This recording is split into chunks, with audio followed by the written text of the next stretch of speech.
وضو کے چند اہم اور ضروری مسائل۔ وضو کے فرائض۔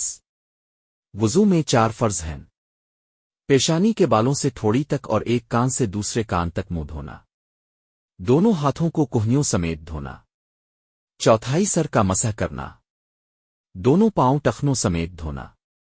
وضو کے ان چار فرضوں میں سے کسی ایک کے چھوٹ جانے سے وضو نہیں ہوتا۔ وضو کی سنتیں۔ وضو میں 13 سنتیں ہیں۔ نیت کرنا۔ بسم اللہ پڑھنا۔ پہلے 3 بار دونوں ہاتھ گٹوہے تک دھونا۔ مسواک کرنا۔ 3 بار کلی کرنا۔ 3 بار ناک میں پانی ڈالنا۔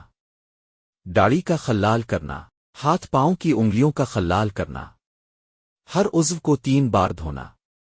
1 بار تمام سر کا مسح کرنا یعنی بھیگا ہوا ہاتھ پھیرنا۔ دونوں کانوں کا مسح کرنا۔ ترتیب سے وضو کرنا۔ پیدر پہ وضو کرنا کہ ایک عضو خشک نہ ہونے پائے کہ دوسرا دھو لے۔ وضو کی ان 13 سنتوں میں سے کسی ایک کے چھوٹ جانے سے وضو ہو جاتا ہے مگر ناقص ہوتا ہے۔ وضو کے مستحبات۔ وضو میں 5 چیزیں مستحب ہیں۔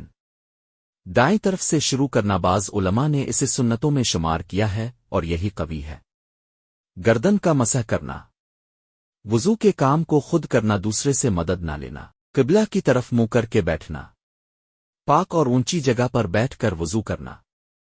وضو کی یہ 5 مستحبات ہیں جن کے کرنے سے ثواب زیادہ ہوتا ہے اور چھوٹ جانے سے کوئی نقصان نہیں ہوتا۔ وضو کے مکروہات۔ وضو میں 4 چیزیں مکروہ ہیں۔ ناپاک جگہ پر وضو کرنا۔ سیدھے ہاتھ سے ناک صاف کرنا۔ وضو کرنے میں دنیا کی باتیں کرنا۔ سنت کے خلاف وضو کرن۔ آمین سم آمین رب العالمین۔